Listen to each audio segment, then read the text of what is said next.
O 'di ba nagkaroon ng ano, ng, sinasabi nag-tender ng courtesy resignation si Executive Secretary Lucas Bersamin. Pero ngayon malinaw na hindi. Oh, hindi courtesy resignation 'yun. Talagang sisibakin na siya. Kaya lang ayaw ni PBBM ng nagsisibak, eh. Naaano rin siya, ayaw niya ring mapahiya yung miyembro ng gabinete niya. So, lumalabas, nag-tender ng resignation tapos tinanggap ng presidente. Pero ngayong araw sinabi ni Senador Ping Lacson, sumulat kasi si dating DPWH Yusek Bernardo. Sumulat kay PBBM. Ninarrate niya, sinalaysay niya doon yung pagkaka-involve ng mga matataas na officials ng executive, ng Malacanang mismo. No? Lalo na yung dalawang Yusek, si Yusek Ulaybar, si Yusek Adrian Bersamin, at ang posibleng pagkaka-involve nga ni dating Executive Secretary Lucas Bersamin at ni dating DBM Secretary Amina Pangandaman. Nang matanggap yun ng presidente, kaagad-agad, ayan, nalaman na nila Bersamin at sa kanila Amina Pangandaman, ano na sila, courtesy resignation. Pero ang totoo, si Bac yun. Kaya lang, pinapaganda lang na sabihin, nag-courtesy resignation. Anyway, ang pumalit kay Bersamin, si Recto. Ngayon, kaya lang ako hindi kumbinsido kay Recto. Kayo ba, kumbinsido kay Recto? Ha? Kumbinsido ba kayo kay Recto? Ang problema kasi kay Recto, alam naman natin yan, ama ng EVAT, ama ng Expanded Value Added Tax. Nung panahon ni Gloria Arroyo, yan ang siya yung nag-ano niyan, sponsor ng Expanded Value Added Tax. O kita nyo ang pahirap ng EVAT na yan sa atin. O siya yun. Sa panahon na naman ni PBBM, nung naging finance secretary,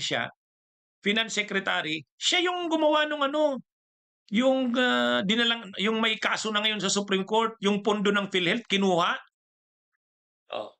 Kinuha yung pondo ng PhilHealth, 80 billion. O siya yun. Oh. Ano yan? Kumbaga, dahil marami daw na mga infra projects, mga proyekto ang gobyerno ng kailangan ng pondo, kinuha yung savings ng PhilHealth. O, imagine niyo, PhilHealth kinuha, sinong nag-order noon? Ito si Recto, kaisipan niya 'yun. Tapos saan pala yung gagamitin? O yan mga flood control.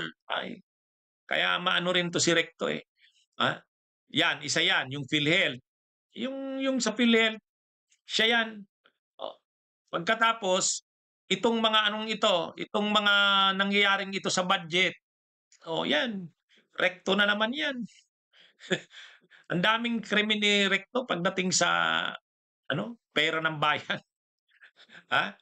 Tapos ano pa siya, may mga bago pang buwis na tinutulak. Tataasan yung capital gains tax, yung mga bintahan sa mga ng mga real estate. Oh, tataasan niya capital gains tax. Ay, kaya tapos ano pa ba? Ang dami niyang iniisip na mga dagdag na buwis. Ang ginagawa kasi ni Recto, yung kasing pinalitan niya si dating Finance Secretary Jokno, 'di ba? Si Ben Jokno. Ang problema dun kay Ben Jokno, um, mahina mag-produce ng pera. Mahina magdiskarte kung saan kukuha ng pera. Pangalawa, yung mga gusto ng mga politiko, hindi niya lahat napagbibigyan. So ang kailangan sa Finance Secretary, pag sinabi ng presidente, pag sinabi ng kongreso, pag sinabi ng ganito, ganito, ganyan, kailangan namin ng perang ganito, gagawa siya ng paraan. Dagdag na buwis, kunin ang pondo ng PhilHealth, yun, magaling yan si Recto. Politiko eh.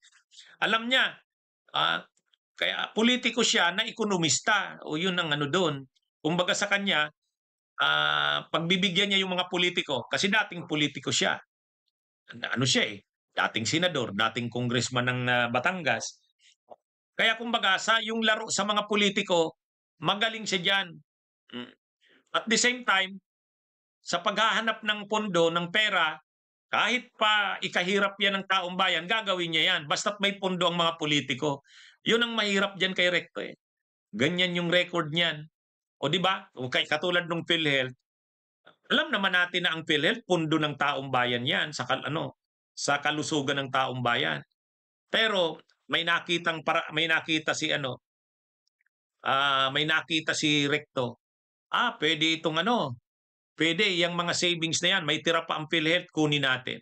Inorderan niya yung PhilHealth na i-turn over sa National Treasury, i-remit sa National Treasury yung na yon, yung savings o natirang pera ng PhilHealth. Ay bawal nga yun eh.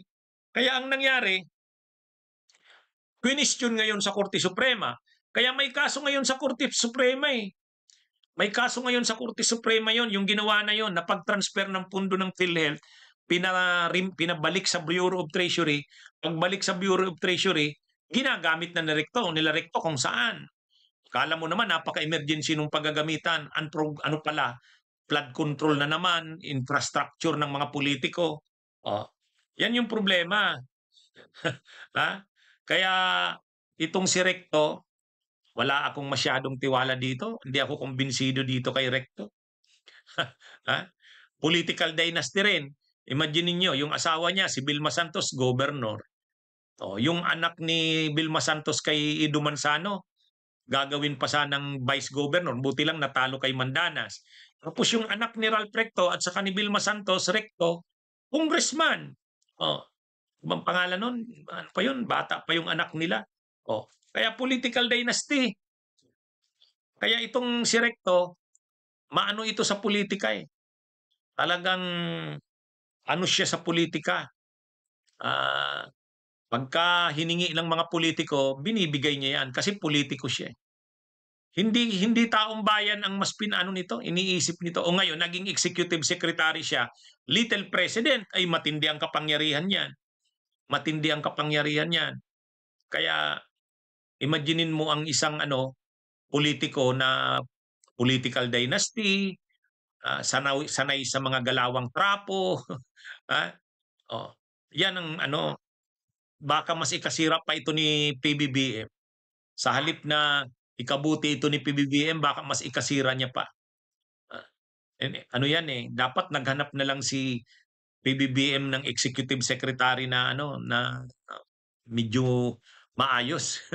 Hindi tulad nito na Anyway, yan eh. Masyado kasing nagtitiwala na si PBBM diyan kay Recto. Yan. Kasama yan sa inner circle niya talaga ngayon. Kaya lang, yun na nga, hindi ako kumbinsido kay Recto.